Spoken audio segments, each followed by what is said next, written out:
Olá pessoal, mais um Mundo das Obras com Ricardo Andrade.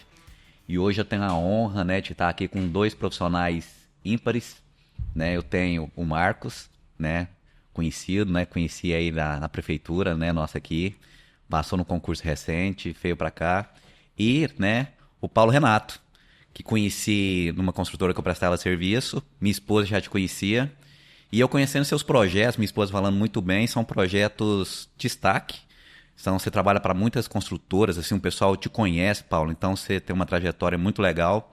Eu trouxe o Marcos para ajudar nesse bate-papo também, já que ele não conhece muito Goiânia, mas está conhecendo tem pouco tempo, né? Quanto tempo você está aqui, Marcos? Agora tá com mais ou menos 1 ano e 2 meses. Estou recente, estou bebê em Goiânia. 1 ano e 2 meses, e com certeza já deve ter visto o projeto do Paulo Renato lá na prefeitura, já que você trabalha na análise, né?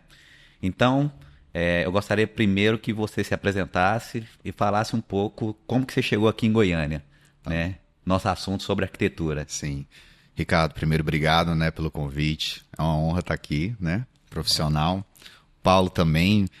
Até, Paulo, quando eu cheguei em Goiânia, quando eu descobri que eu ia trabalhar na análise de projeto, lá na prefeitura, eu comecei a pesquisar quais eram os escritórios aqui de renome, quem que fazia, esses prédios que entravam lá na prefeitura. E aí, lá atrás, eu já seguia a ordem, já começava a ver os projetos de vocês, já dava uma olhada. E aí, quando eu recebi o convite, aí fiquei sabendo que era você, também fiquei super feliz, porque esse aí que é um escritório que tem muito nome aqui. Como que eu vim parar em Goiânia? Nossa, é uma história, vou tentar encurtar. Eu era profissional liberal, tinha meu escritório, mas também tinha muita vontade de trabalhar com o setor público, né? Vim de universidade pública, então a gente vê muito isso lá. E aí sempre tinha essa vontade, só que queria crescer profissionalmente também, entender o que era o mercado da construção, porque às vezes quando você sai de uma faculdade e entra no setor público, você perde um pouco dessa imagem do que é o mercado, como que as coisas realmente funcionam lá fora. Então eu passei um tempo trabalhando, aí uns 6 anos com escritório próprio, no começo primeiro trabalhando para outros escritórios, lá em Floripa, morei um tempo lá, em São Paulo também, para entender como que as coisas eram feitas, porque a gente sabe que na faculdade as coisas não são ensinadas. Tem essa disparidade, né, entre a prática e o que você viu na faculdade. Então fui atrás primeiro de trabalhar, e aí quando eu senti que era o momento, eu comecei a estudar para concurso.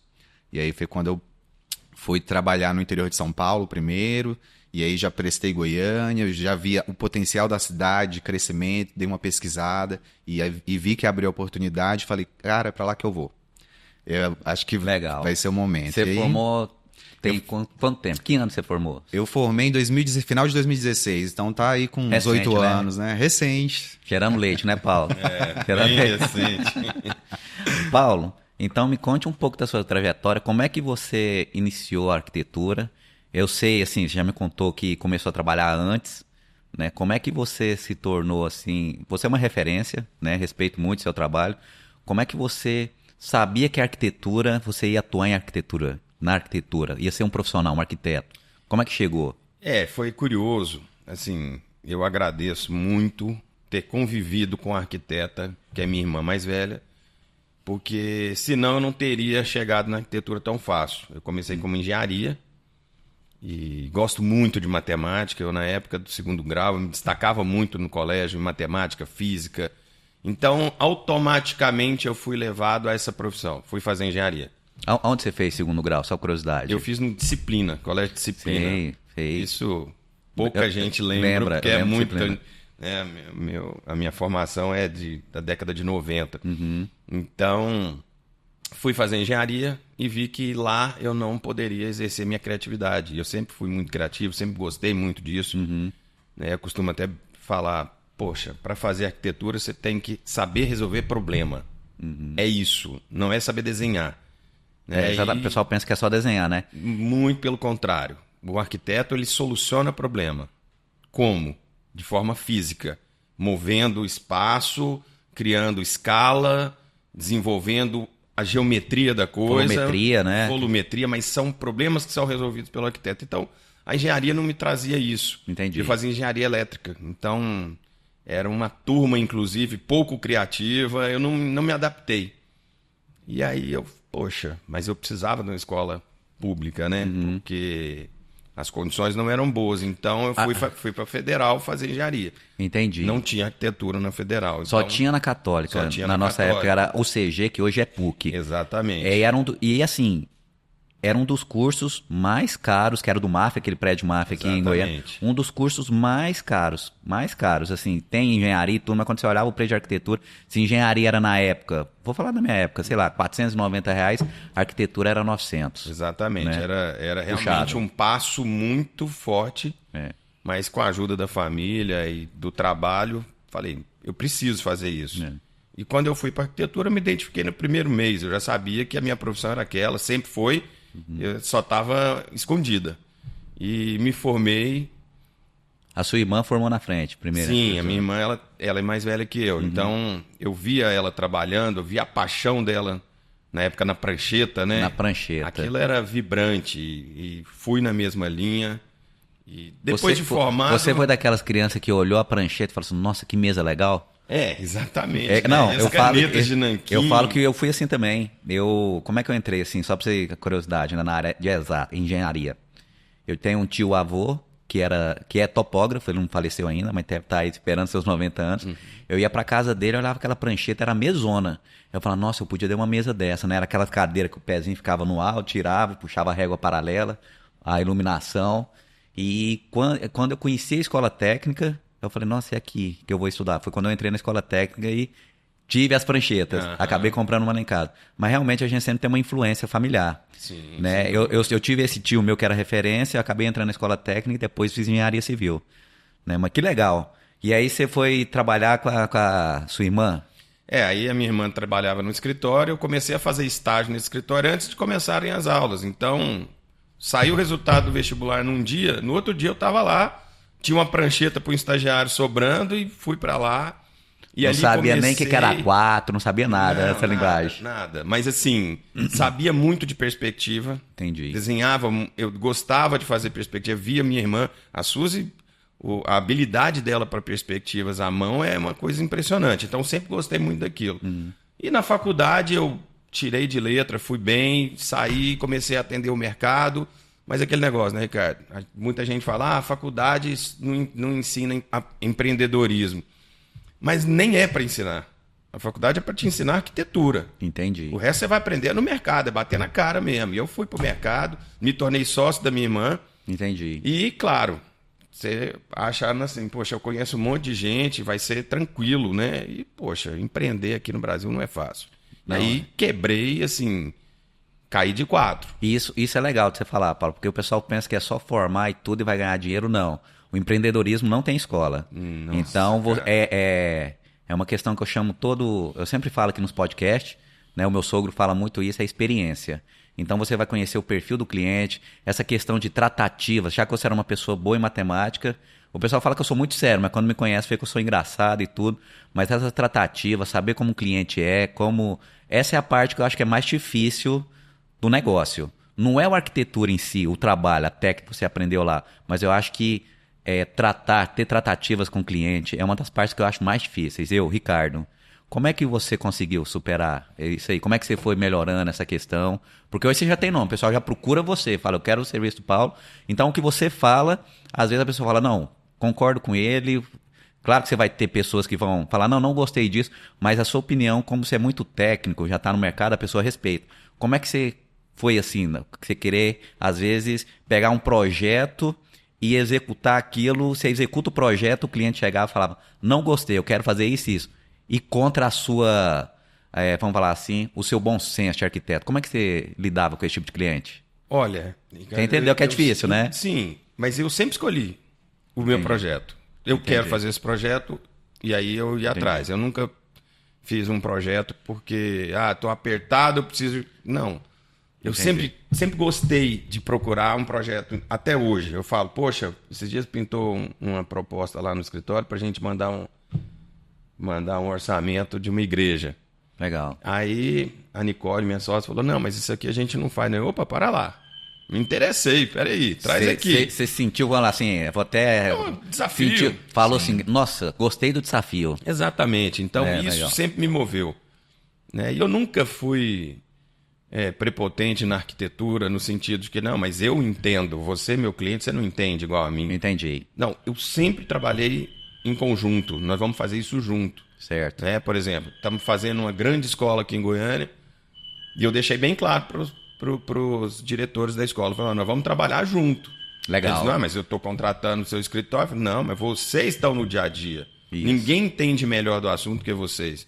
Então, eu vou ajudar a solucionar essa nossa questão, porque hoje nós temos um terreno que está demolido, que hoje não é nada, e vai ter que se transformar na melhor escola de Goiânia. Então, vamos fazer isso junto. Eu vou desenhando os seus planos. Ótimo. Então, eu nunca tive problema com o cliente nesse sentido. Entendi. Agora, de fato, a arquitetura me levou para trabalhar com pessoa jurídica. Sabe, assim, a pessoa física, a minha habilidade com pessoa física, ela tem vamos dizer... Um limite aí. Um certo limite. Entendi. Exatamente, porque eu não gosto muito de retrabalho, né, e o cliente, pessoa física, às vezes ele pede uma coisa hoje, amanhã ele vai na casa de um vizinho, vê diferente, quer que você mude tudo. Então, não, eu gosto de trabalhar com pessoas da área. Então, pessoas que entendem. Então, assim, eu preciso fazer o meu escritório de advocacia. Beleza, você sabe que isso é seu negócio, então vamos tratar de negócios. Isso é business. Então, eu saí um pouco desse lado vaidoso do arquiteto, né? De fazer casa em condomínio. Entendi. E que está tendo muito em Goiânia, né? Sim. Né? Muitos.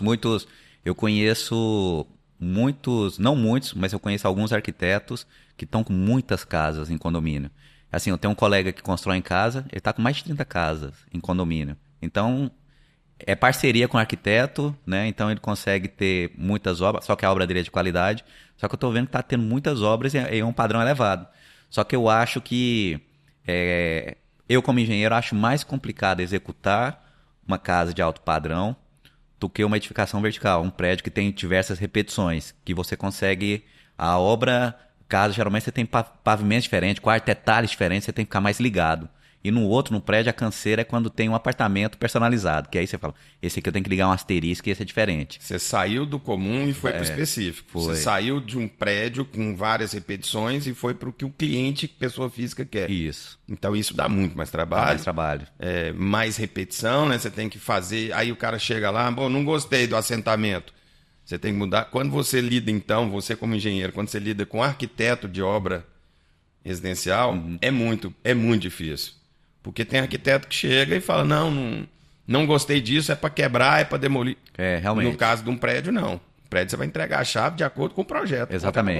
Exatamente, tem isso, né?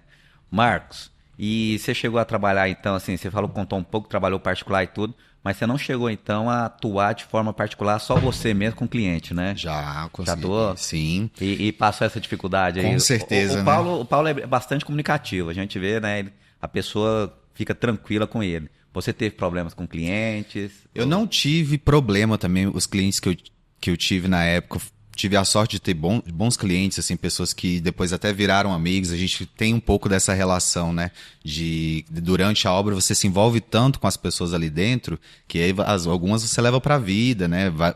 Quebra um pouco desse círculo de trabalho e as coisas começam a virar mais pessoais. Mas é isso que você falou. Assim, às vezes o prédio ele tem um padrão de revestimento, na casa esse padrão ele muda de um cômodo para outro. Eu trabalhei muito com casa também. Isso que você falou de casa em condomínio, era isso, né? Arquiteto recém-formado, é a tia, é a família que vai chamar para fazer alguma coisa, aí de repente as pessoas começam a ver o seu trabalho e ali você vai crescendo, se você gosta do que você faz, se você explora e corre atrás nessa questão de mercado, de comunicação com pessoas. Eu chegava e falava, olha, esse aqui é o meu projeto, tá ali. Chegava em outro lugar e falava, faço projetos. Então é isso um pouco do business mesmo, né? De você ter uma autopromoção ali, de falar que você tá no mercado. Mas, assim, é complicado quando você tá no começo, pela concorrência, que é muito grande, pelos perfis de clientes que você nunca sabe o que vai vir, né? Quando você já tem algo mais consolidado, você sabe qual que vai ser o seu perfil, né? Onde você vai atingir, quem que você quer que venha. Agora, no começo, não. Você tem que estar preparado para tudo. E aí isso traz um desafio, né? Por isso que eu te perguntei no começo ali, você falou da questão do desenho. E eu perguntei quando que você formou. Você falou que foi ali meados de 2016. Isso. Então, 2016, eu acho que entrou uma norma na arquitetura. O Paulo, ele até domina o assunto. Em 2013, se eu não me engano, 19 de julho de 2013, né, que eu dou aula, eu lembro dessas datas, entrou a norma de desempenho. Sim. Eu estava na obra, eu falava, isso aí não vai pegar, não, é mais uma norma que surgiu.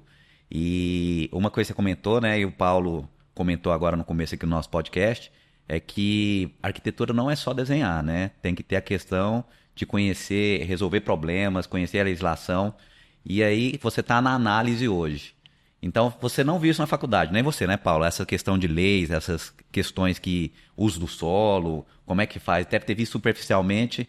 Qual que é a dificuldade que hoje você trabalha nessa área?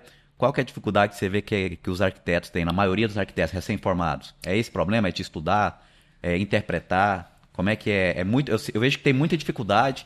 Às vezes, por exemplo, um analista, ele verifica, analisa uma situação, isso aqui tá ok. O colega do lado, às vezes, fala, não concordo. Então, eu acho que isso é o que mais acontece, assim, na prefeitura, de maneira geral, na análise. De qualquer prefeitura, de Goiânia, de São Paulo.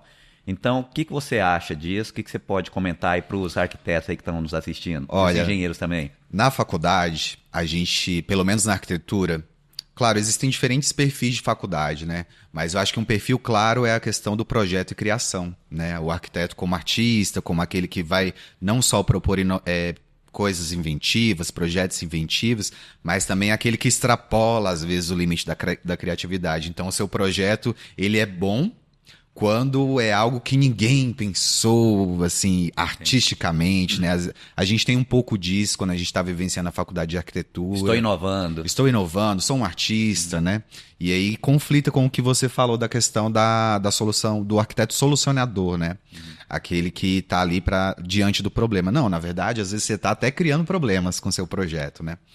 E quando eu saí da faculdade e depois trabalhei, e aí entrei na análise de projetos para trabalhar no setor público com aprovação, aí é que você conhece o que é a dificuldade dos profissionais lá fora com relação à legislação. E aí eu coloco até de nós, arquitetos mesmo, assim, a dificuldade que você tem que os profissionais em si, de uma maneira geral, né? Claro que tem profissionais e profissionais, mas de uma maneira geral a dificuldade que os profissionais têm em entender a legislação, em trabalhar com a legislação, em utilizar os partidos arquitetônicos a partir também da legislação, do processo legal.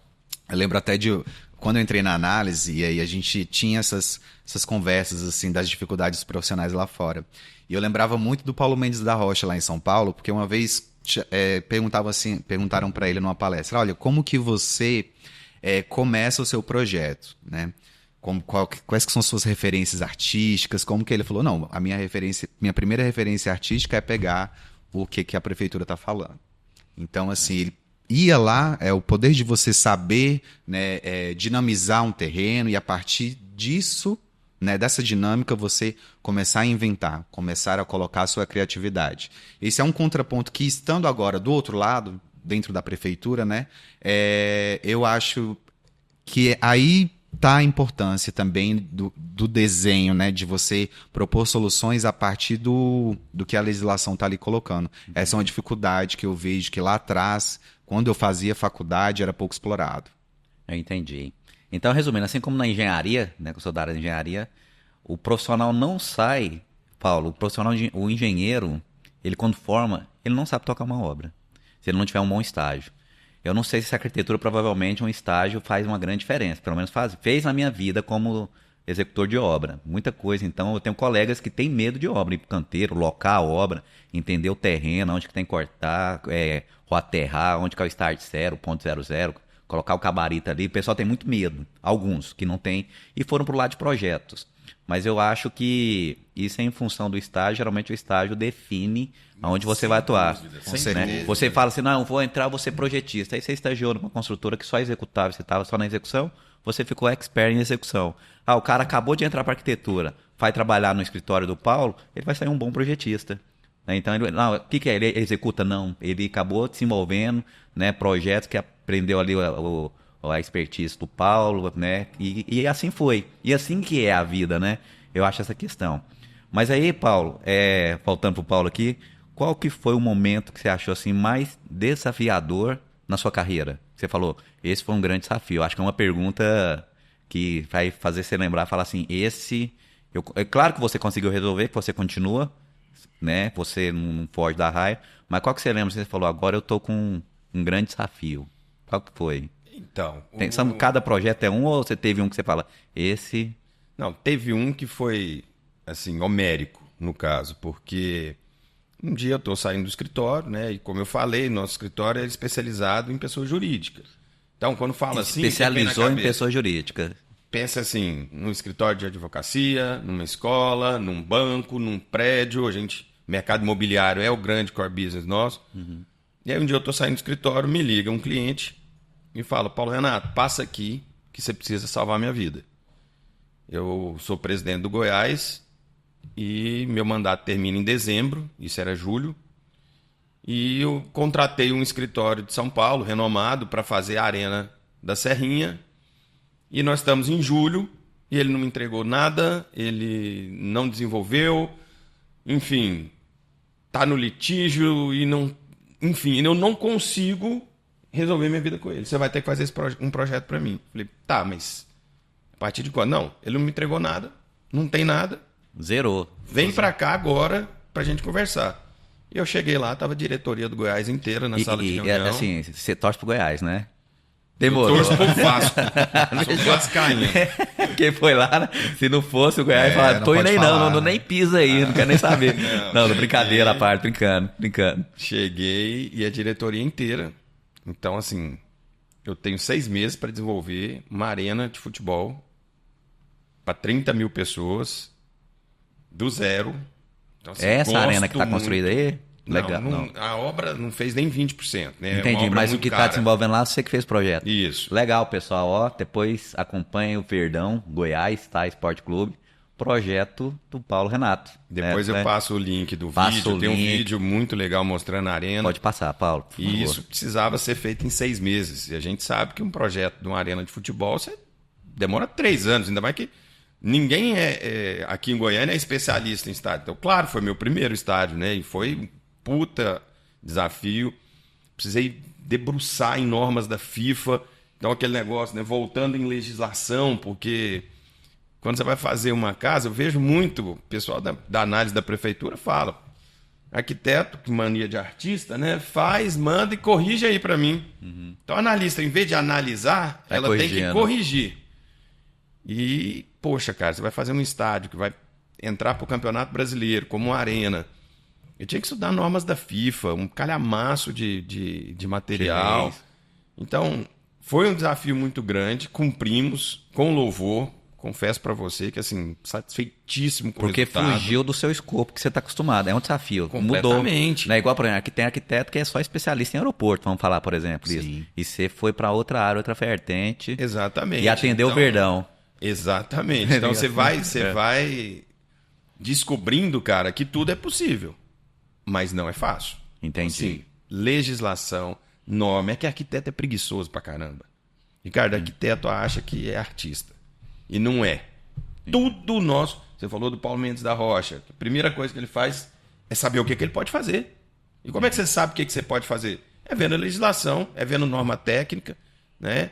Então, hoje a gente trabalha com norma de bombeiro, norma da prefeitura. Ontem mesmo eu estava discutindo com a Sara. Sara, qual que é a dimensão da vaga em Anápolis? Aí ela me passou a medida que era de Tumbiara. A gente às vezes se perde, porque é tanta legislação, é tanta vertente, é tanta norma. Você falou da norma de desempenho, né, que é uma norma muito bacana. Até hoje, pouca gente estuda isso.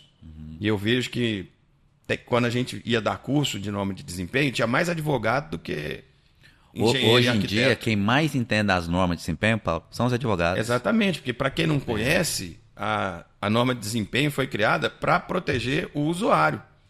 Então, não é simplesmente você constrói, vende e vira as costas. Não. Isso. Aquilo tem que estar dentro de uma norma. Aquilo não com uma lanterna ali em cima dos projetistas, na realidade dos projetistas, dos construtores e também dos usuários. Mas, assim, é uma maneira de colocar cada um no seu lugar e a responsabilidade de cada um. Exatamente. Então, antigamente, a gente fazia um projeto e se desse um problema de pós-obra, a construtora ia lá e resolvia. Hoje agora, não. se o problema for porque eu especifiquei uma coisa errada, especifiquei uma pastilha para fachada e aquela pastilha não é indicada para fachada, ela é só para piscina. Entendi. Aquilo cai, a culpa é minha. Então, danos morais, danos físicos, danos financeiros, tudo isso caiu na mão dos projetistas também. Então, a gente estuda muito, muito, muito. Não tem um projeto que eu abro agora. Eu estava sentado com 2 arquitetas, a gente analisando um projeto e assim, não, isso aqui está fora da norma. Não, isso aqui, que tamanho que é isso? Não, tem que ter um raio inscrito de 60 centímetros dentro da cabine. Isso. É o tempo inteiro, cara. É o tempo inteiro. Então, aquele glamour de fazer casa-cor, Entendi. aquilo, cara, é uma cortina de fumaça. A profissão não é isso. É muita Ali responsabilidade. é muita arte. Minha opinião, né? Assim, eu como uma pessoa que vai visitar a Casa Cor, e, por exemplo, vamos supor que eu não sou da área, eu fico vendo, eu como engenheiro, acabamento, o que tá usando, a tendência, o tipo de pia que tá fazendo. E assim, tem uns móveis ali que realmente é uma casa cor, né? É uma coisa assim que realmente chama atenção, mas no dia a dia, para executar, é completamente diferente. E o pessoal acha que para fazer um ambiente na Casa Cor é só ter bom gosto. Não é, cara. Aquilo também é muito difícil. Tem que ter noção de cromática, você tem que ter noção de ambientação, de humanização. Poxa, eu estou fazendo um ambiente que vai ser um spa. Eu tenho que fazer com que esse cara que chegou do trabalho cansado aqui na Casa Cor, ele tem que entrar aqui, tem que relaxar. Então, não é simples, não. É que muita gente acha que, né, a vida do arquiteto é só receber elogios, é só ficar curtindo as obras e sair postando no Instagram. Não é nada disso. Não, realmente é uma parte difícil, falando como engenheiro, mas assim, eu vou contar um pouco de clamor para você rir um pouco, né? Você sabe que minha esposa é arquiteta, estávamos executando uma casa, né, uma vez num condomínio fechado, aí eu chegava ali 6h30, 7 horas da manhã, tomava café com os funcionários, colaboradores, teve briga na obra, um levou paulada na cabeça, eu tô falando, é verdade, teve uma briga lá por causa de leite, pegou um pedaço de eucalipto, escoramento, rumou na cabeça do outro, teu traumatismo craniano. Meu Deus. Mas o cara foi, beleza, recuperou, aí quando voltou, processo. Uma situação, almoço. Eu tô almoçando na obra, o pessoal chega e fala, cara, a comida não dá pra comer. Eu falo, então pega a minha. Aí eles falam, mas a sua é igual a minha. Eu falei, pois é, você tá reclamando, às vezes os caras reclamam e a comida é boa, você tem que ter bom senso. E o pessoal nem tem ideia que, por exemplo, na época que você formou, Paulo, eram poucas construtoras que forneciam refeição. Eu lembro de eu começar a estagiar, o pessoal chegar com a marmitex, abrir, só tinha arroz. Ou então, às vezes, não tinha nem o que comer. E hoje é obrigatório, né?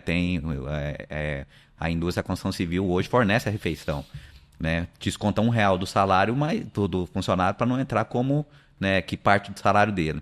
Então tem muito essa questão. E aí, final do dia, né, ia embora, chegava em casa, entrava pelo fundo, a botinha suja, senão a patroa batia em mim se entrasse.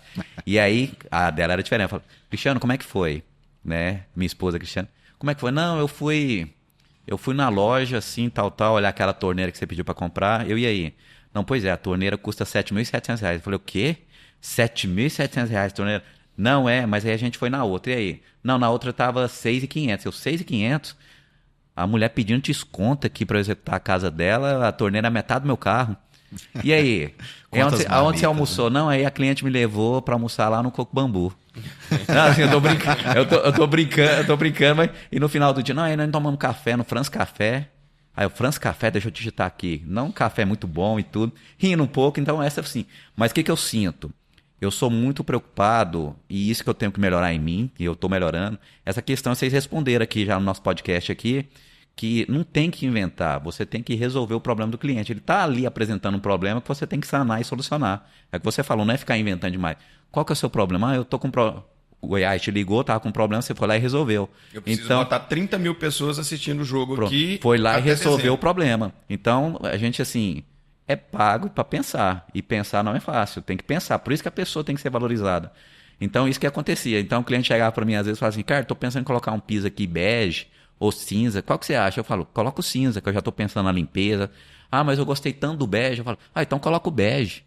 Ah, não sei. Eu falei, sabe uma coisa? Eu estou preocupado com o esquadro. Estou preocupado se vai ter dupla colagem, de acordo com a norma, acima de 900 centímetros quadrados. Estou preocupado com rejunte. Porque no final, quando vai entregar a casa, Tá tudo perfeito, a iluminação, chama o engenheiro e arquiteto. Aí eu chego lá, o pessoal, ó, essa aqui é minha arquiteta. Isso aconteceu comigo, tá? Isso é minha arquiteta. Nossa, ficou maravilhoso, ficou tudo tal. Uai, faltou um rejunte ali, o engenheiro não presta. Então, assim, mas eu penso o seguinte, essas tratativas, a arquitetura está anos-luz na frente do engenheiro. Tratativa com o cliente, conversar com o cliente. Porque eu sinto que é como se fosse um psicólogo do cliente na área da construção. Não, vamos conversar, vamos atender sua necessidade. Tudo. E eu tô ali preocupado. Falo, já comprou o revestimento? Qual que é que você vai utilizar? É 1 por 1 ou 90 por 90? Então eu preocupo com a qualidade, preocupo com a execução, que tem que ficar. Mas isso é o que falou, o mercado não ensina você a empreender. E você, para empreender, você tem que tratar com pessoas. Né? Então esse é o foco que eu penso. Assim, essa é a grande dificuldade dos profissionais. Né? Legal. Paulo, e com relação, então, a gente comentou sobre a norma de desempenho. O que mudou, né? Você já tinha uma certa experiência, porque... Você formou quando, Paulo? Formei em 99. 99, a norma surgiu em 2013. Então você teve aí 14 anos, né, antes de surgir a norma. E mudou muita coisa? O que você achou? Porque a norma, assim, a gente fala que é uma coisa, mas não é, porque a norma, só para a gente estar o norte aqui na nossa conversa, a dificuldade da norma que eu vejo, que a norma, as outras são descritivas. Por exemplo, engenheiro, assentar o tijolo num centímetro de argamassa, tal. Você fez de acordo com a norma? Fiz. A norma de desempenho, não. Ela exige. Então, você tem que criar uma vedação que resista, por exemplo, que isole 30% do ambiente externo para o externo na questão da acústica. Qual foi a dificuldade que você teve quando você começou a atender a norma de desempenho? Qual foi a principal? Porque eu vi que surgiu diversos materiais depois. Sim. Né? A dificuldade maior é que a indústria brasileira não estava preparada para a norma de desempenho. Né? A escola estava. A BNT preparou uma norma, mas a maioria dos fornecedores não conseguia atender essa norma. Então, no sentido de especificação, foi muito paulatina essa mudança. Hoje não, hoje você consegue especificar os materiais de acabamento de um prédio inteiro com todos os laudos garantindo que eles atendem a norma. Mas no começo não tinha muito isso. Eu costumo até falar, Paulo, você não conhece meu mascote, pegar o Shark aqui. Então, o arquiteto hoje em dia que não consegue atender a norma... Esse aqui é o Shark, é meu mascotinho, tá? O que não consegue atender, né, é problema? É problema, pô. É problema, né? É problema. Então, atender a norma de desempenho. Então, os engenheiros, a construção civil tem atendido. E eu costumo falar o seguinte, por exemplo, a norma não fala de tudo. Mas, por exemplo, ela fala o quê? Eu já li várias vezes a norma. Ela é baseada num tripé. Resumindo, habitabilidade, segurança e sustentabilidade. Então, ela baseia nisso. Então, quando ela fala, por exemplo, habitabilidade e segurança, ela fala que tem que ser uma edificação estanque, salubre, né? Não insalubre. Ah, então qual a norma que eu falo isso? Ela puxa outras normas. Por exemplo, impermeabilização. Então, se você tem um ambiente que é insalubre, geralmente é em função da umidade, que cria mofo, né? Um ambiente aí com até 65% já começa a criar mofo, aquelas questões de que pode atacar a respiração da criança, outra pessoa que mora ali. Então, ela acaba puxando outras normas para você executar de forma correta. Ah, não fala, mas você tem que atender, então, a impermeabilização. Então, eu vejo isso assim, o pessoal tem se atentado cada vez mais, e eu nunca vi, nos últimos tempos, assim, o pessoal comentar tanto sobre qualidade, materiais, qual você comentou, que não estava preparada a indústria. Surgiu diversos materiais e questão de atender também a norma de desempenho e evitar cada vez mais manifestações patológicas que tem em nossas edificações. Que antes o pessoal não se preocupava com isso, está se preocupando cada vez mais. E a melhor maneira é saber como executar, para executar uma vez só, porque só na construção civil que eu vejo que para corrigir um problema, você tem que demolir e fazer tudo de novo. Aí atinge outro quesito da norma, que é a sustentabilidade. Essa questão da sustentabilidade, como é que você vê nos seus projetos? Como é que você tem a eficiência? O que você mudou? O que você tem conseguido melhorar nos seus projetos? Voltando um pouquinho aqui no início da sua fala, quando você disse em habitabilidade... Sustentabilidade, segurança. Aí, poxa, tem que ter estanqueidade e tudo. A norma não surgiu porque uma série de especialistas falaram, poxa, vamos ajudar as pessoas, né? Vamos criar regras para as pessoas terem boas obras? Não. Surgiu lá na Caixa Econômica Federal, que ela financiava imóveis, as construtoras faziam de qualquer jeito, o projeto era de qualquer jeito. Aquilo ali virava um problema para a Caixa Econômica. Falava, poxa, mas Eu não posso receber. Eu vou fazer uma medição, choveu, entrou água, tudo aqui. Esse apartamento tá cheio de mofo. Então ela estava gastando dinheiro com um patrimônio que não estava valendo nada. O pessoal até associa, né? Geralmente fala assim, não investe muito na casa, né? É casinha para caixa. Já ouviu falar isso? Já ouvi sem, falar sem isso. preocupar com impermeabilização, qualquer esquadria. Então a Caixa foi desenvolveu, então ela auxiliou a desenvolvimento da nova Ela deu um impulso a isso. Falou, não, ó, chega. Não é assim, não vai construir de qualquer jeito. Vamos montar um comitê para poder começar a gerar material para que esses projetos tenham qualidade e, consequentemente, a obra tenha qualidade. Então, começou lá atrás. Então, não foi por uma questão de benevolência. Entendi. Né? Foi muito pra mais a questão problemas. financeira. Poxa, bora lá. O mutuário me entrega o imóvel, é uma propriedade minha, mas não vale nada, porque tá toda fodida. Então, foi aí que começou esse estudo. E hoje, cara, quando você fala em sustentabilidade, que foi o motivo da sua pergunta, acho que hoje isso está em tudo, né, cara? Hoje as crianças estão em casa, ela reclama se você fizer um negócio que não é sustentável. Eu não estou falando de eco-chato, não. Estou falando Não, sustentável. sustentável no Entendi. sentido de que a construção civil brasileira gera muito desperdício. Isso é um absurdo, a forma que a gente constrói. E até hoje tem preconceito demais. Tem um estudo, só para ter um estudo que eu vi da FGV, que eles falam que o que tinha sempre aquele mito, a cada 3 prédios você desperdiça 1. Na realidade, fizeram esse estudo, você consegue ter 30% de desperdício financeiro e 8% de materiais, né? Então, claro que se for em termos financeiros, pode ser que chegue a 90%, né? Pode ser que chegue até 100%. E de materiais, 8%. Né? Mas, claro que isso aí não é fixo, vai mudando, depende. E construtoras, geralmente, que não tem um sistema de gestão, a tendência é só piorar. Tem construtora aí que no primeiro ano de pós-obra chega a 4% que investiu na obra. E tem construtoras que está 87%, 85%. Então, são construtoras que... O que aconteceu de problema nesse prédio? Não, nesse aqui então vamos melhorar isso. Que geralmente você acaba vendo que às vezes as construtoras, você faz projeto, a construtora A, construtora B, construtora C. Às vezes a construtora A tem um tipo de padrão. Ela não fica, ou eu estou enganado, por exemplo, ela fica flutuando, fala, não, vamos fazer aqui um empreendimento médio padrão, agora é um alto, agora é mais baixo. Geralmente é um padrão que eles sempre dominam ali, né? Médio, médio, médio, ou não. Não, isso aí vai muito da demanda do mercado. Entendi. Então, ok, hoje existe um financiamento para imóveis de até R$800 mil. Vou ficar de olho nisso. A taxa de juros está boa, tem muito banco financiando, então vamos mapear as áreas de Goiânia que estão conseguindo vender bem isso aqui. Então eles pegam um terreno, manda para a gente, ó, faz uma viabilidade de apartamentos de 2 e 3 quartos com uma vaga dentro daquele perfil que ele está enxergando que o mercado está comprador, e a partir dali a gente desenvolve o projeto. Nosso escritório trabalha com médio e alto padrão, que em geral é o que a gente fez. Mas o incorporador, ele vai buscar essas oportunidades no mercado. Ele não fala, eu só vou fazer médio, ou eu só vou fazer alto. Não, eu faço alto, mas em determinado momento o médio vai me atender ali. A única coisa que ele leva para todo é a característica, é o branding dele. Entendi. Então, assim, o meu foco é qualidade de vida. Então, não preocupa, cara. Se tiver que botar jardim, se tiver que botar muita área verde, mesmo sendo um padrão mais baixo, pode pôr. Pode pôr, porque a minha construtora, a minha incorporadora, ela vende essa característica. Né? Ou não. É requinte? Ok. É um apartamento mais barato? Vai ter que ser um revestimento mais barato. Mas tem que ter requinte. A pessoa que comprar aquilo ali, ela tem que olhar e falar, isso aqui é diferente. Então, ela leva a característica dela. Entendi. Mas não necessariamente... É porque a gente vê algumas consultoras de alto padrão, né, que só fazem alto padrão, mas na verdade não. Elas vão nadando de acordo com a maré. Eu vejo os projetos que têm chamado a atenção em Goiânia. É claro que sou daqui, eu fico reparando os prédios daqui, são as fachadas. Então, antigamente as fachadas eram muito tradicional, aquele caixotinho, vamos dizer assim, e hoje é diferente, um pavimento diferente do outro.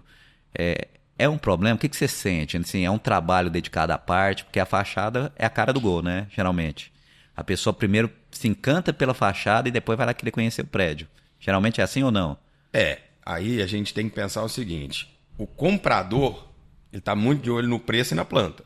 Exatamente. A fachada, ela seria aquela cereja do bolo. Quando você não é comprador, você é um observador, aí você só vê a fachada. Entendi. E Goiânia tem putas escritórios de arquitetura, cara. Aqui em Goiânia eu falo e eu estudo o mercado do Brasil inteiro. É difícil você pegar uma planta desenvolvida por um escritório daqui, e eu vou falar que tem uns 4, 5 bons escritórios aqui, mas muito bons, que você não vê em São Paulo. Você vai analisar o mercado de São Paulo e fala, cara, a gente faz muito melhor. Né? E ainda tem incorporador trazendo gente de São Paulo para fazer projeto aqui. Tem. E Tá acontecendo, assim, Goiânia eu acho que entrou nesse eixo, porque, assim, prédios altos, vamos falar também, engenharia, prédios altos. O pessoal, hoje em dia, quando pensa em prédios altos, pensa em Balneário Camboriú, Santa Catarina, e pensa em Goiânia também. Então, muitos problemas que antes nós não tínhamos, problema que eu falo em função do avanço tecnológico.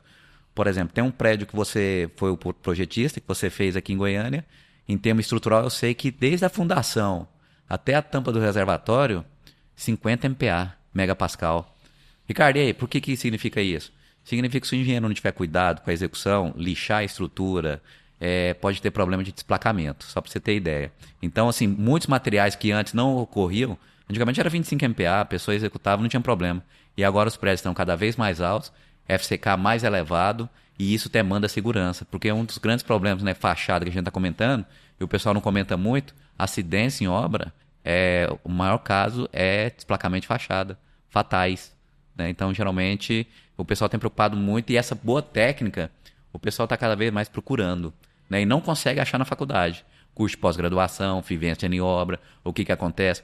Aquilo que a gente falou lá no começo do podcast, o engenheiro sai sem saber, por exemplo, uma grande demanda da minha área de engenharia, o que é executar uma fachada. Então, a maneira que foi levantada a estrutura, a gente sabe que a estrutura não sobe retinha, igual no AutoCAD ali, no Revit. Então, você tem uma norma que limita até 80 milímetros a espessura da fachada. Chegou em 5, você tem que colocar a tela. Tinha um cheio de reboco, ou revestimento argamassado, para outro emboço, você tem que esperar no mínimo 16 horas. Muitos não executam.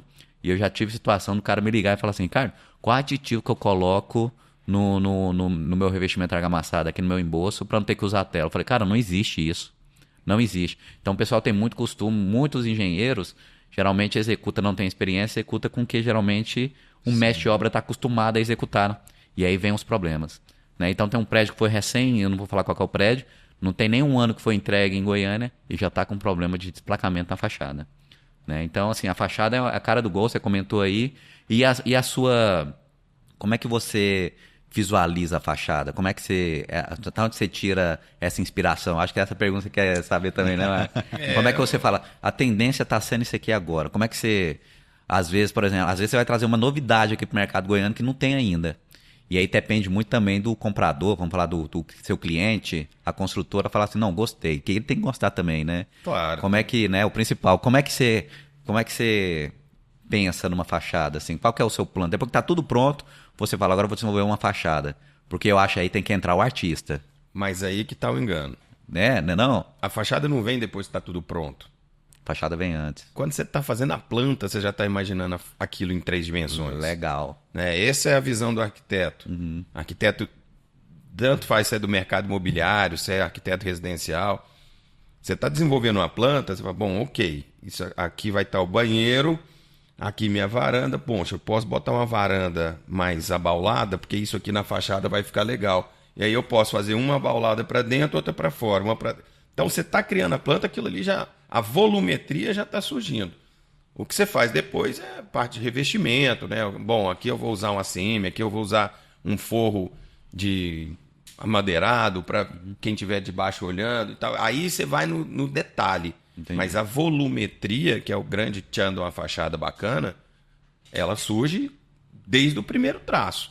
Aliás, tem hora até que é o contrário.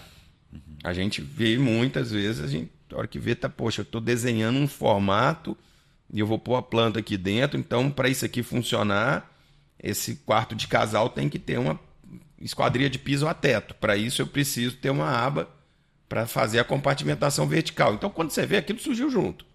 Entendi. E no finalzinho aí você vai lá dando aquele retoque. Aí sim, eu poderia dizer que entra o artista, que é para dar a pincelada. É a cereja do bolo. É a cereja do bolo, mas depois de já ter atendido todas as normas. Entendi. Marcos, tem alguma pergunta que queira fazer? Eu acho que eu só queria voltar um pouquinho, Ricardo, quando você falou da questão de Goiânia, né, dos arranha-céus, e a gente vai ver que esse crescimento da cidade ele está tão grande que nós, a partir das nossas normatizações ali na prefeitura, a gente tem que acompanhar também o mercado, né? As demandas que esses caras colocam ali dentro da prefeitura são muito grandes. Eu lembro que tá com uns 2 meses a gente recebeu um pessoal de Balneário Camboriú para falar de prédios com altura elevada, né? Os projetistas eram de incêndio, para mostrar quais eram as tecnologias que estavam sendo utilizadas nos projetos lá, como que eles estavam vendo essas questões de compartimentação, de reservatórios, até de pavimentos que não seriam só destinados aos apartamentos, mas que teriam ali áreas de resgate, enfim, como que isso estava em edifícios de grandes alturas. Então você vê que Goiânia está se aproximando desse padrão lá fora, né, em outros estados que são referências em prédios, empreendimentos, incorporações, e Goiânia tá crescendo aí nesse sentido também, né? Eu acho que a minha pergunta vai nesse sentido. Qual que é o maior desafio, Paulo, que você acha hoje que a cidade, que você como arquiteto vê na cidade, assim, estou analisando que Goiânia ela está crescendo dessa maneira, o que eu tenho que buscar como arquiteto diante desse avanço, né? Hoje a gente fala muito de inteligência artificial, a gente fala de como a arquitetura evolui, às vezes, para a inteligência artificial com relação à viabilidade, à questão de segurança, de você entender e dar uma complexidade maior para a obra, para os processos. Minha pergunta vai nesse sentido, né?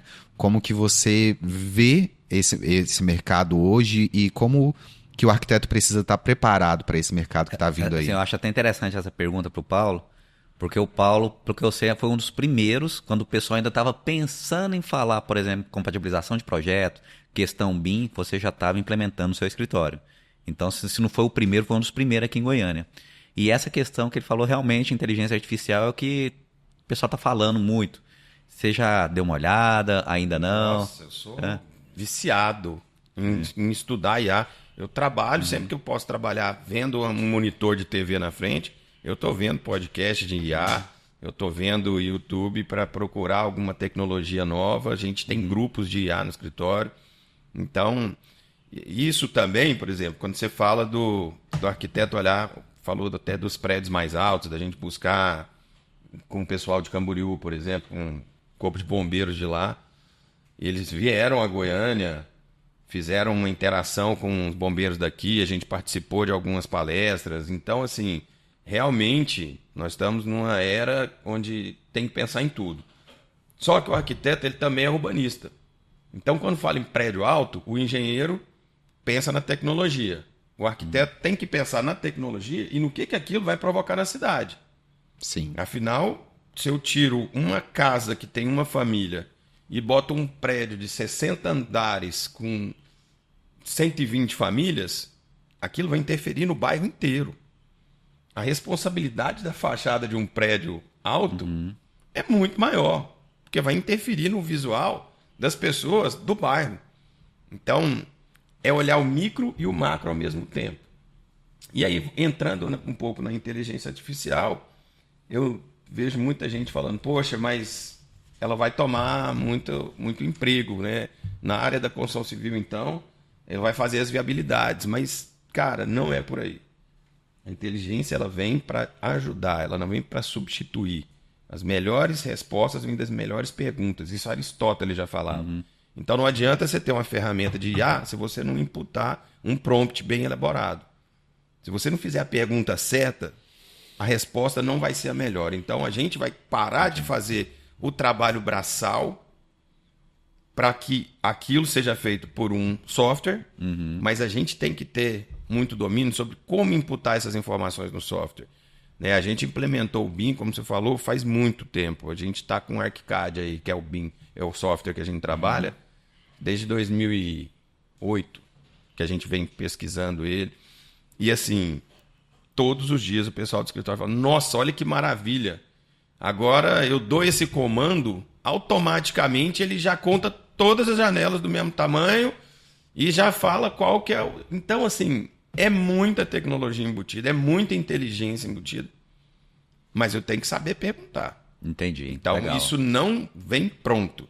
A viabilidade, cara, não adianta. Nunca vai ter uma inteligência artificial que vai olhar um terreno e vai dar a melhor solução. sozinho. Ele vai te dar 1000 soluções. Tem até videozinho no YouTube que você vê. O cara aperta um botão, a inteligência artificial vai, ela bota tantos prédios, bota as vagas, ela cria situações. Ok, ela vai te dar 1000 situações. Vai precisar alguém para escolher uma. E aí é o olho clínico, é o olhar clínico do arquiteto, do urbanista. Então a gente tem que estar antenado, cara, porque isso aí vai agregar muito ao profissional. Quem fechar os olhos para isso, tá fora. É igual a internet, né? Eu falo assim, internet, o pessoal fala, a internet ocupa muita criança, é ruim e tal. Não, se a pessoa souber usar a internet para desenvolver, vai desenvolver bem. Você pode ir pro lado bem ou pro lado ruim, né? Tem essas questões, Claro, né? Tem tudo isso. Paulo, outra pergunta. Processo de criação, qual que é a melhor hora? Como é que você fala, não, vou ter que sentar e desenvolver? Que hora que você se sente mais relaxado? Por exemplo, quando eu vou fazer um trabalho, eu falo assim, eu vou ter que escolher um horário que eu acho que eu produzo melhor de manhã. Como é que é a sua rotina? Como é que você fala, eu tenho que desenvolver esse trabalho? São vários, mas você fala, qual que é o melhor horário? Como é que você faz? Trabalhar sob pressão, acho que ninguém gosta. Eu não gosto. Eu gosto de ter tempo, né? O negócio é que quando você é um arquiteto empreendedor, você não tem só criação no seu dia. Você tem criação, tem a parte comercial, tem a parte financeira, tem a parte da gestão. Então, eu não posso, num horário comercial, vamos dizer assim, das 8 às 18, me abster do WhatsApp. Meu cliente pode estar precisando de mim, alguém no escritório pode estar precisando tirar uma dúvida técnica, ou alguém no escritório pode estar querendo tirar uma dúvida financeira. Então, é impossível criar nesse horário, né? Posso te garantir que a hora que eu sair daqui e olhar o WhatsApp, tá lotado. Vão estar me perguntando coisa relacionada à proposta de honorários que tem que mandar, assinatura de contrato, um cliente que quer uma reunião para passar um projeto. Então, não tem como. Então, meu horário de criação é das 8 da noite ali, que é quando eu já cheguei em casa, já fui na academia e tudo, até 1, 2 horas da manhã e final de semana. Entendi. Sábado e domingo, o tempo inteiro. Então, o pessoal brinca que eu sou workaholic, né? Mas, cara, não é. Porque a criação, para mim, não é trabalho. É a parte mais divertida da minha vida. É a criação. É a criação. Tem gente que adora Netflix, tem gente que passa o sábado e domingo inteiro maratonando uma série. Eu, se deixar, eu passo o final de semana inteiro desenhando planta baixa. Minha esposa sabe disso desde que a gente casou. Camila ela me conheceu, eu fazia isso. A gente viaja, eu levo notebook, porque a hora que não tiver nada para fazer, eu vou abrir e vou começar a trabalhar uma fachada. Então, a minha esposa fala isso, ela gosta da criação também, a Cristiane. Ela não gosta de fazer o desenho, ela gosta da criação. Criou, passa para um cadista, alguém que gosta de detalhar essas coisas. Com você também é a mesma coisa ou não? Eu faço um pouco de tudo. Entendi. Mas assim, de fato, exige concentração. Porque, como eu falei, você para criar, você tem que resolver um problema. E é um problema relacionado à lógica, à simetria, proporção. Então, aquilo você tem que estar um pouco focado. Não dá para você estar resolvendo problema no WhatsApp e criando. Isso é impossível. Por isso que, geralmente, quem gosta de criar, arquiteto gosta de criar, gosta de trabalhar de madrugada. Eu, na pandemia, com certeza, eu troquei a noite pelo dia, assim, full. Eu dormia 7h30, 8 horas da manhã, acordava meio-dia. Eu durmo pouco. Normalmente, 4 horas por dia me resolve. Que legal. Então, aí do meio-dia às 7 horas da tarde, era resolvendo problemas do escritório, e das 7, 8 horas da noite até as 8 horas da manhã era criação. Foi o maior desempenho meu enquanto profissional, foi na época da pandemia. O silêncio, né? O poder do silêncio, exato. A calmaria da cidade. A angústia de pensar, será que estão me mandando mensagem aqui? Será que estão precisando? Não. Nesse horário, você sabe que né? O mundo está dormindo, então cria à vontade, Paulo. Paulo, quando você formou então, você montou uma sociedade com sua irmã, qual foi assim o primeiro projeto seu que estourou? Você falou, caramba, esse o pessoal me conhece por esse projeto, né? E daí você deslanchou. Isso foi, sem dúvidas nenhuma, assim, em 97, uns amigos meus queriam criar uma lanchonete, e eles não tinham grana, e aí falaram, pô, não vamos contratar arquiteto. Tem um Paulo Renato, que está na arquiteto, faculdade, vamos fazer uma permuta. E aí eles me chamaram e falaram, vamos montar essa lanchonete aqui, cara, e aí, só que a gente não tem dinheiro. Eu falei, pô, então como é que vocês vão montar? Não, se vira, cara, nós não temos dinheiro. Eu falei, bom, então vamos pegar o que tiver aqui, vamos cortar essas portas que não vão usar e vamos fazer umas molduras na parede, vamos pintar embaixo, vamos fazer em cima, até o cardápio eu desenvolvi, a logomarca eu fiz. Fez tudo. Tudo. a troco de permuta em salgadinho e crepe. Comeu de graça 5 anos. Exatamente. Surge ali a tribo do açaí. Aí você mandou ver, né, Paulo? Que assim, futebol tá perdendo. Fala assim, ó, quem ganhar aí ganha a Coca-Cola. Aí os caras dão o sangue, né? Exatamente. E aí você foi nisso aí, você era E aí estudante. a tribo do açaí foi um grande marco, porque a partir daí a tribo teve uma história muito linda aqui em Goiânia. Ela é famosa. Ela Eu é famosa. era adolescente, todo mundo falava, vamos pra tribo do açaí. Que hoje é o sax, né? A tribo... Pessoal, vamos colocar o sax aí pra você ver, tá? Uma imagem do sax. Assim, eu já fui lá. Tem 2 lugares, né, em Goiânia, né? Paulo? 3. 3 agora, né? Fala um pouco do sax, que o pessoal vai lá, o pessoal vai te visitar. Sim, não, ótimo. E o sax, ele é o sax 1, né? Que a gente... Foi o primeiro É a que eu evolução abri. da tribo. É a evolução da tribo. Na verdade, Cresceu com a juventude. a tribo contou a história que ela tinha que contar.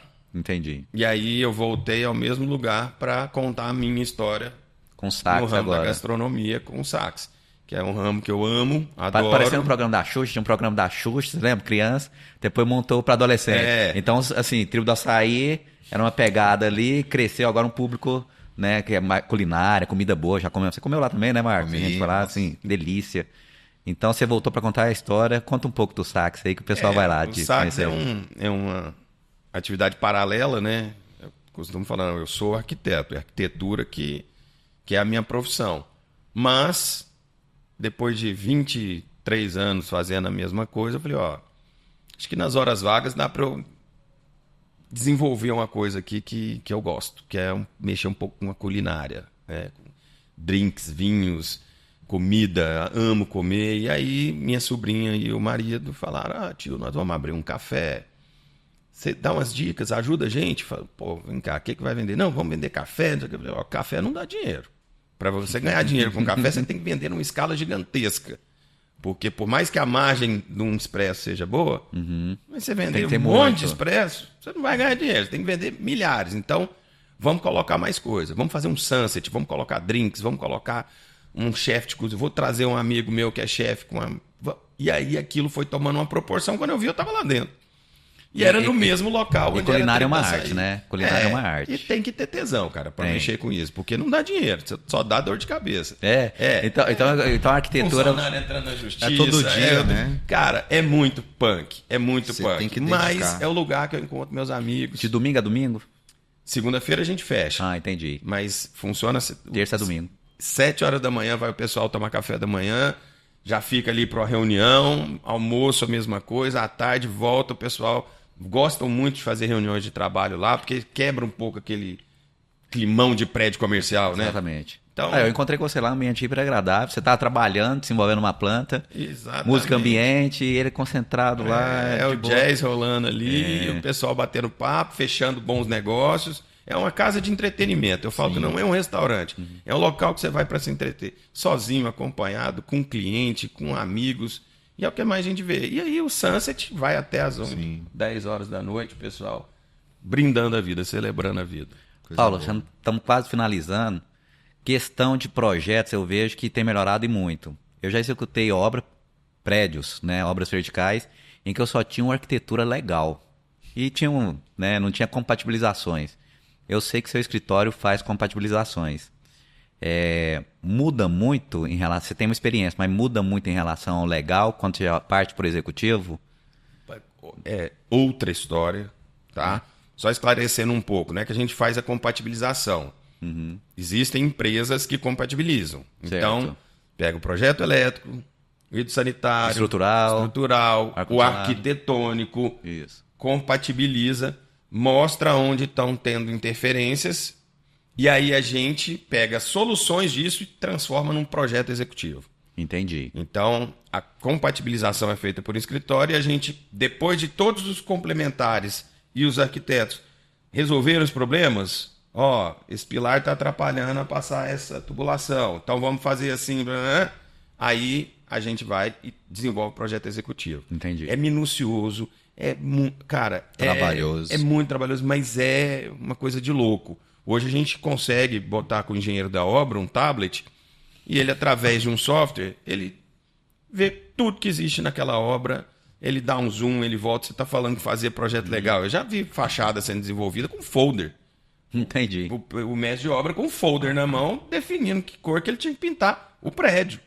Então, hoje não. Hoje a tecnologia e os detalhes são muito bem resolvidos. A gente entrega um projeto de um prédio sabendo até qual que é a espessura do perfil metálico que vai na esquadria do banheiro. Que tem um perfil de estrutura, esquadria, né? Hoje em dia o pessoal tem diversos projetos, alvenaria.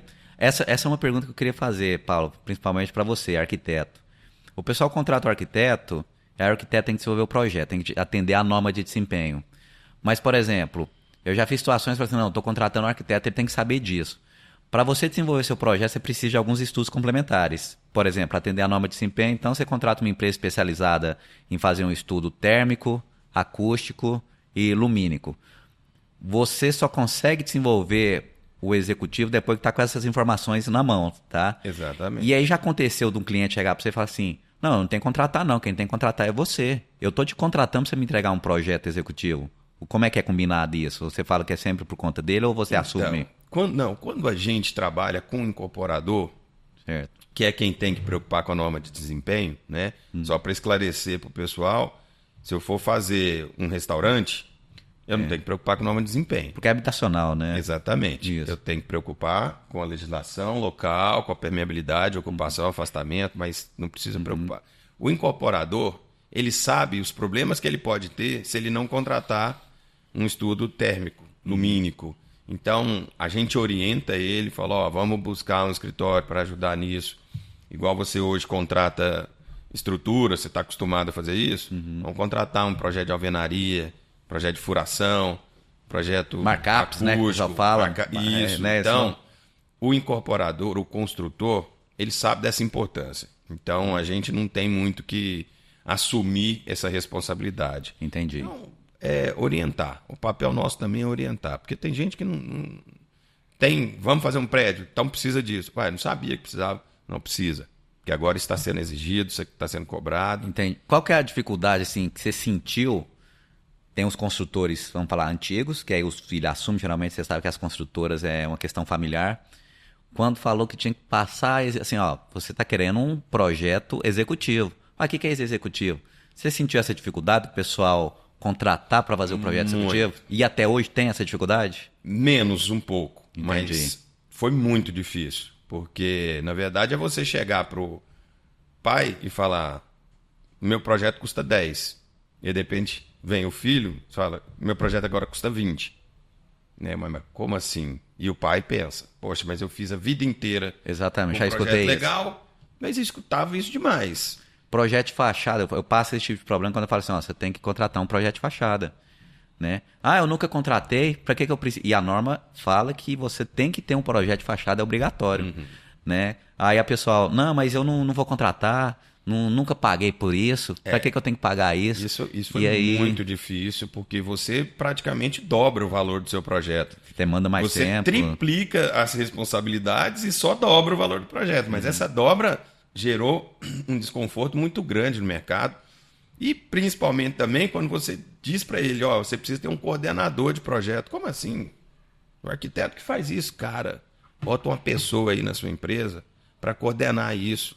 É muito trabalhoso. São muitos profissionais envolvidos. É uma equipe multidisciplinar de repente, até 15 escritórios trabalhando juntos. E se um atrasar, a cadeia toda atrasa. Exatamente. Né? Então, e aí isso vai refletir na obra, no lançamento. Então, isso também foi uma coisa que demorou muito. Tinha incorporadora que até pouco tempo não tinha um coordenador de projeto. Então, me ligava. Pô, Balaná, tá atrasando, não tá chegando na obra tal projeto. Sim, mas por que não tá chegando? Ah, não sei. Falei, eu também não sei. Você está dependendo de alguma premissa para continuar o seu. Sua obra parou, vamos analisar. Aí a gente ia sentar para analisar e via que é porque o cara que estava fazendo projeto de incêndio, ele não tinha mandado aquele detalhe e a obra não fez. Hoje não. Hoje os incorporadores que a gente atende, e aí eu falo, hoje eu escolho. Tá? Eu sempre escolhi. Não é porque eu tenho liberdade financeira, nada disso, mas se existem 20 players bons e eu tenho condições nosso escritório tem condições de atender 10, eu vou escolher 10 entre os 20. Entendi. Não é que, não, você eu não quero, você... O mercado é grande, então a gente pode escolher com quem Resumindo, a gente você não trabalha. vai atender aquele só para atender que pode dar um problema para você. Exatamente, não. Porque as suas propostas eu sempre fiz assim, eu acompanhei, e você já manda a proposta com legal e executivo. E os outros que eu vi, mandava só o legal. Aí depois que ia conversar, o executivo, não, eu acho legal que você já manda os dois. Claro, porque... Ó, se eu fazer, eu vou fazer o executivo também. Exato. Né? Isso Legal. muito em função do BIM, porque no CAD, uma parede são 2 linhas. No BIM, não. No BIM, aquela parede já tem todas as informações de reboco, espessura de alvenaria, de bloco, tudo. Então, você já começa o trabalho já com várias informações imputadas, que é o I do BIM, né? O pessoal acha que BIM é 3D, é projetar em 3D. Não. A informação é muito importante no modelo. Então, Modelo, às vezes eles falam modelo IFC, né? Que tem várias. Aí o pessoal confunde, não, é Revit. Né? Revit, não, tá em Revit, não, é em BIM, é em Revit. Tem nada a ver. Nada a ver. Né? É uma ferramenta, exato. Né? Que vai entregar. Revit, inclusive, é uma ferramenta de engenharia, não é nem de arquitetura. Aquilo ali para arquitetura é um lixo. Então, o ArchiCAD, é de outro nível. Bem né? mais tranquilo. Você que é arquiteto, fala assim, eu vou pensar aqui ó, no Revit ou no ArchiCAD. Claro que eu não estou ganhando dinheiro de nenhum, nada disso, mas assim, Paulo Renato profissional, experiente, a gente já trabalhou trabalhou com os dois e fala, ó, Ricardo, eu domino, mas se tiver alguém que domina o Revit, fala, eu quero o Revit, então continua. Né? Mas assim, para quem está começando, Paulo Renato falou que trabalho com os dois e o outro apresenta uma maior facilidade. Vou te falar, acho que os 50 arquitetos que passaram no escritório nos últimos 10 anos vinham do Revit e passaram para o ArchiCAD e nos agradecem até hoje. Então é quase unânime. Mas voltando aqui à nossa questão, o bom do podcast é que você vai. Não, legal. Né? Mas assim, não tem uma. Né? Manda ver. Mas hoje as incorporadoras que têm essa responsabilidade de ter um coordenador, de saber contratar todos os projetos, montar um time com players bons, porque também aquela incorporadora que contrata por preço esquece.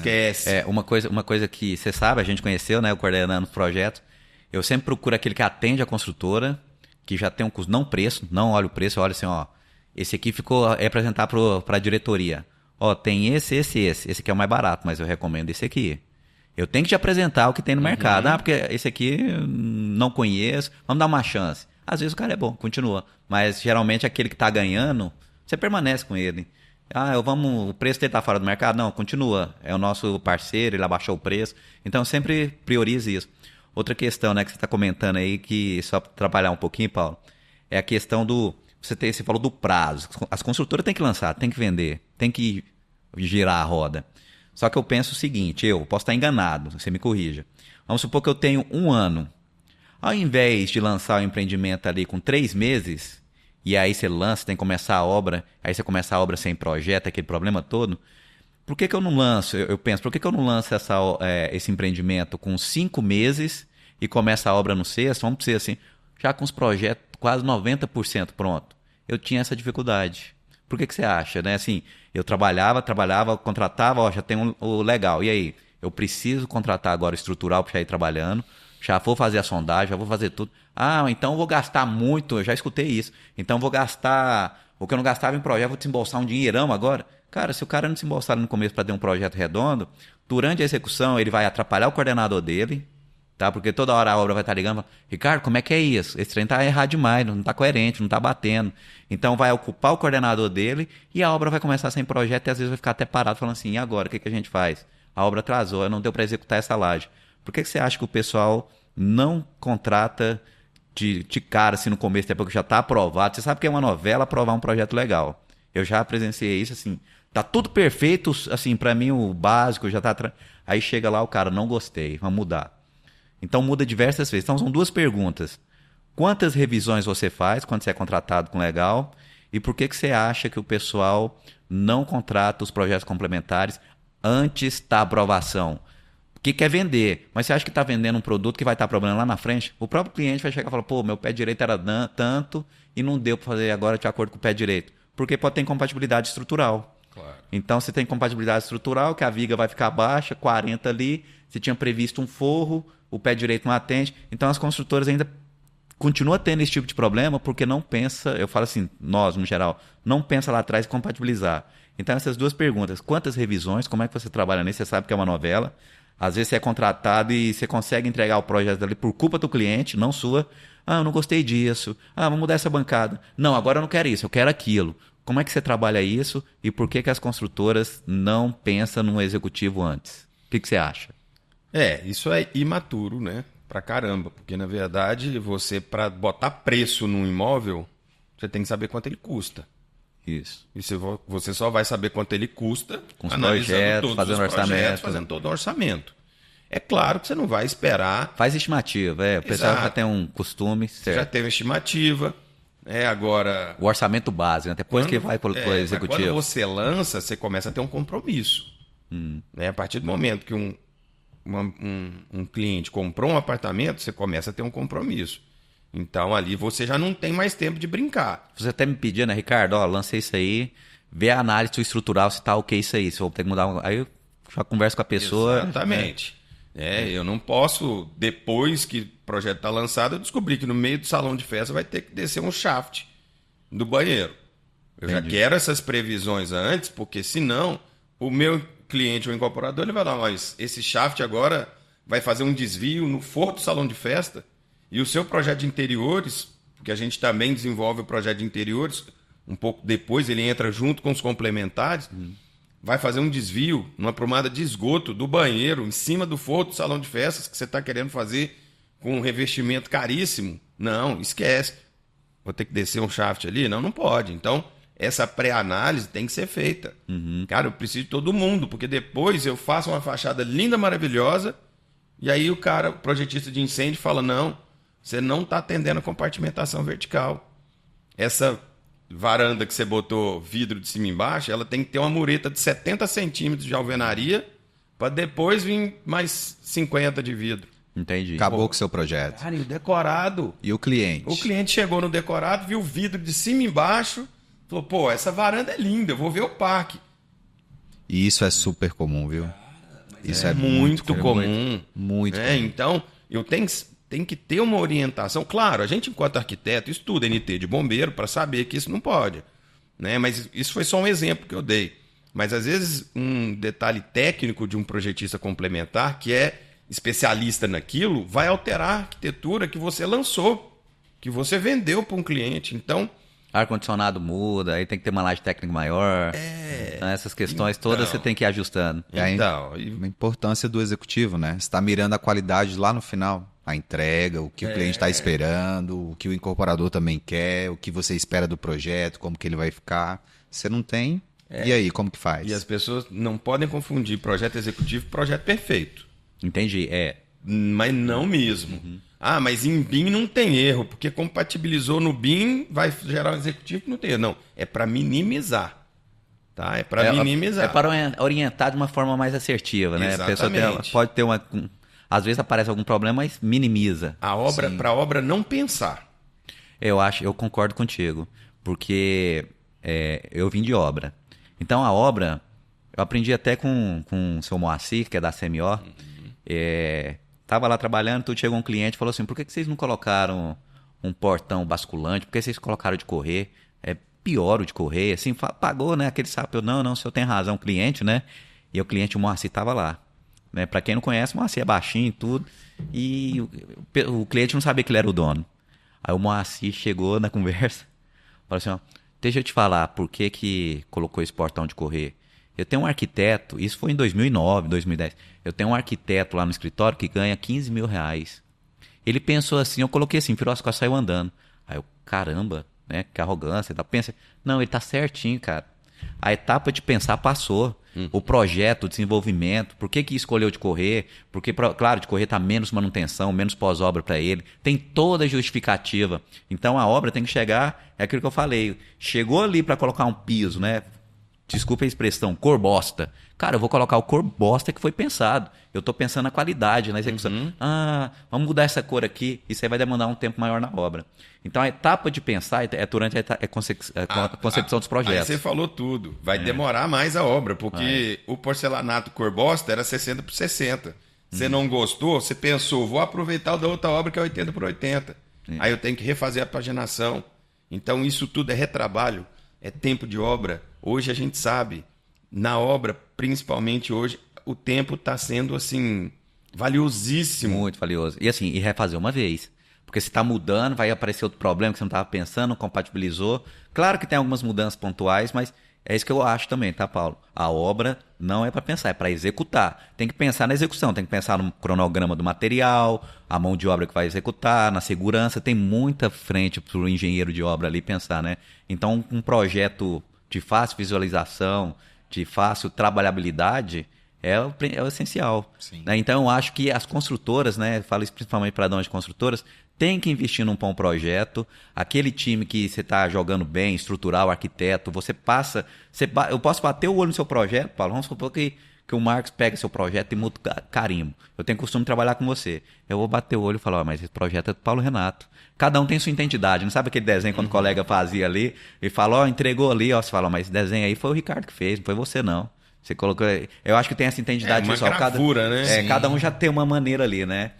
Cara, então beleza, né? Você quer falar mais alguma coisa, Paulo? Seguir a Norden, né? Quem tiver interesse. Sim. A Norden, fala aí o nome, tudinho da sua empresa. A Norden Arquitetura, uma empresa que a gente fundou em 2017. E eu tenho mais 5 sócios, uma equipe maravilhosa que trabalha comigo, de especialistas mesmo. Cada um dirige uma parte do escritório, então eu tenho uma sócia, Nicole, que cuida da parte de projeto executivo. Isso tudo que a gente está falando, ela vai ouvir o podcast e depois vai me puxar a orelha. Ó, você falou errado uma coisa. Aí a gente traz ela aqui.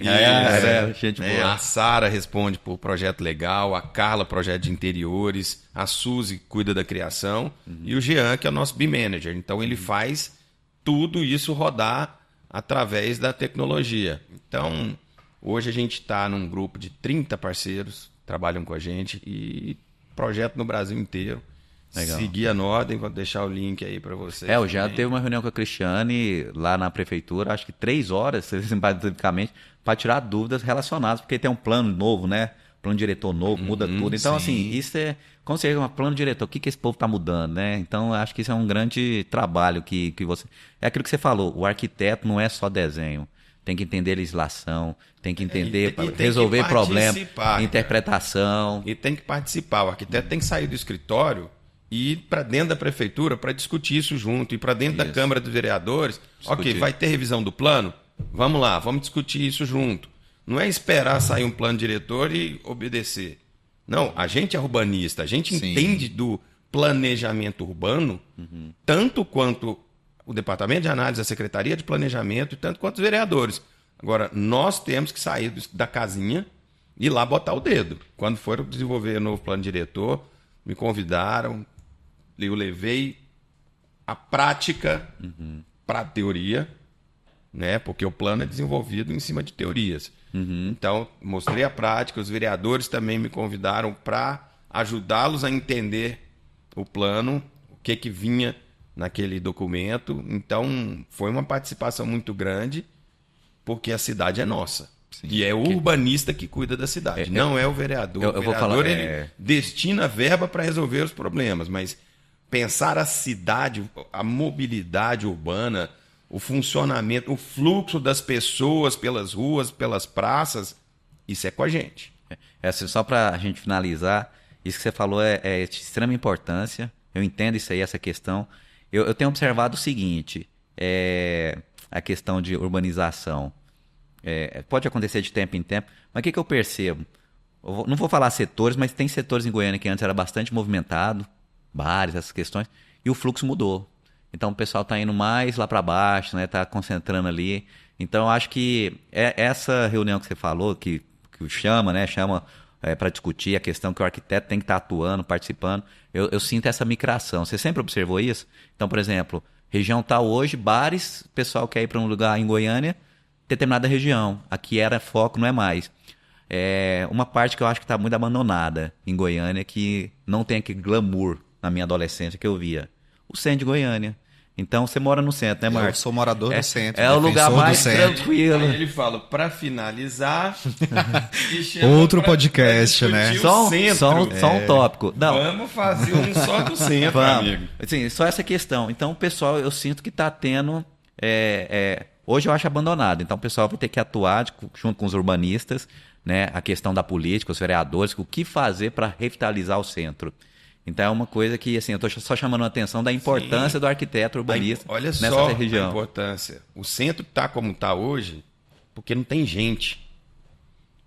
E não aí tem gente. Aí você pensa, poxa, mas arquiteto pensar em gente a gente precisa levar gente para lá. Você tem que sair 8 horas da noite para dar uma volta. Não, ele sai 1 da manhã e não é assaltado, não tem gente. E não tem nem assaltante. Não tem nem assaltante. Então, assim, Nem eles estão mais lá, né? Como é que você leva gente? Incentivando como? Vereadores, vamos discutir. Vamos dar uma liberdade de IPTU aí para quem for morar no centro. Vamos pensar em leis que façam as pessoas ir para lá. Cara, não tem como você ter desenvolvimento urbano sem ter gente.